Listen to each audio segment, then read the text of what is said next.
Ce ne sont pas tous ceux qui disent Seigneur, Seigneur, qui hériteront du royaume des cieux, mais plutôt ceux qui font la volonté de mon Père qui est dans les cieux.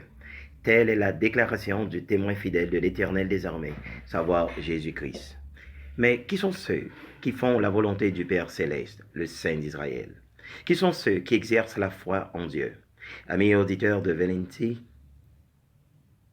tout le plaisir est pour moi de vous visiter encore une fois, vous apporter le bon, la bonne nouvelle. Concernant notre souverain de l'univers, l'Éternel des armées, et je vous souhaite la bienvenue dans votre émission Cherchez et cherchez davantage notre Créateur, Jéhovah. Amis auditeurs, il nous faut apprendre à mieux connaître la volonté du Père céleste. Et on a sa parole, la Bible. Oui. L'Ancien de tous les temps nous a donné sa parole, ses promesses, ses lois, ses objectifs vis-à-vis de la terre, de l'humanité, tout ça. En revanche, sa volonté, c'est que vous parviendrez à connaître le Fils et à exercer la foi en lui. Et vous aurez la vie en abondance, oui, la vie éternelle. Car telle est sa promesse, qui, au dernier jour, le Christ Jésus, qui a payé la dette de nos péchés, nous rendra la vie. Oui, il nous ressuscitera. Apprenez à l'obéir, apprenez à l'honorer et à l'aimer et à aimer la volonté du Père. Mesdames et messieurs, prêtez attention à la parole du Dieu vivant dans le livre de Matthieu, plus précisément dans Matthieu 7. Nous lisons ainsi, mesdames et messieurs, cessez de juger afin de ne pas être jugés, car c'est avec le jugement dont vous jugez que vous serez jugés. Et c'est avec la mesure dont vous mesurez qu'on mesurera pour vous. Pourquoi donc regardes-tu la paille qui est dans l'œil de ton frère, mais ne considères-tu pas la poutre qui est dans ton œil à toi? Ou comment peux-tu dire à ton frère, permets que je retire la paille de ton œil, alors que, voici, une poutre est dans ton œil à toi? Hypocrite, retire d'abord la poutre de ton œil, et alors tu verras clairement comment retirer la paille de l'œil de ton frère. Ne donnez pas ce qui est sain aux chiens, et ne jetez pas vos perles devant les porcs, de peur qu'ils ne les piétinent avec leurs pieds, et que, se retournant, ils ne vous déchirent. Continuez à demander, et vous trouverez, on vous donnera. Continuez à chercher, et vous trouverez. Continuez à frapper, et on vous ouvrira. Car tout homme qui demande reçoit, et tout homme qui cherche trouve, et à tout homme qui frappe, on ouvrira. Oui, quel est l'homme d'entre vous à qui son fils demande du pain, il ne lui remettra pas une pierre, n'est-ce pas? Ou peut-être demandera-t-il un poisson, il ne lui remettra pas un serpent, n'est-ce pas?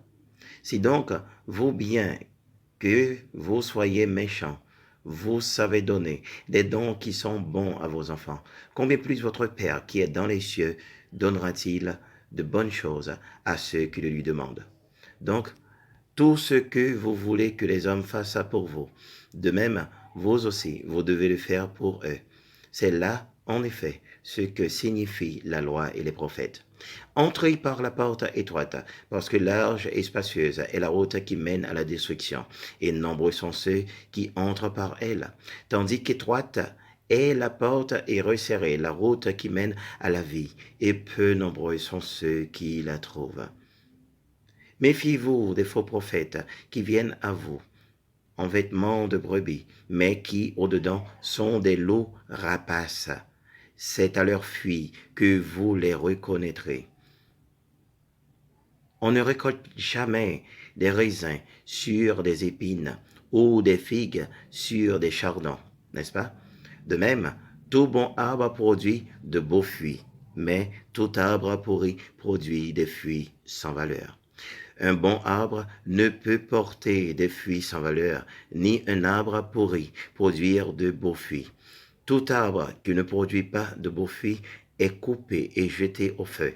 Ainsi donc, c'est à leurs fruits que vous reconnaîtrez ces hommes.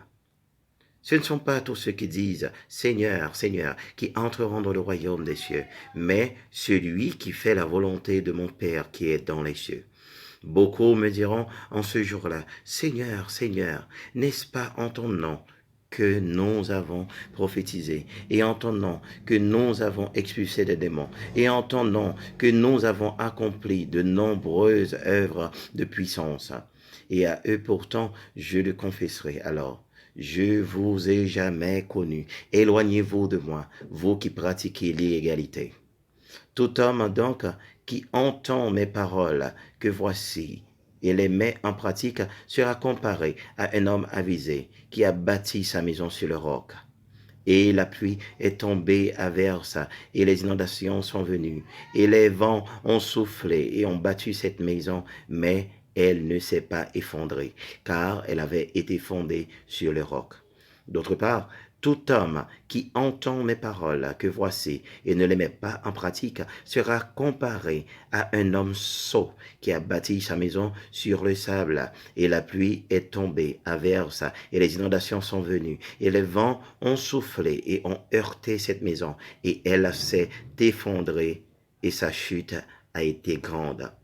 Or, quand Jésus eut achevé de dire ces paroles, l'effet fut que la foule était frappée de sa manière d'enseigner, car il les enseigna en homme qui a pouvoir et non pas comme leur scribe. Parole du Dieu vivant. Amen.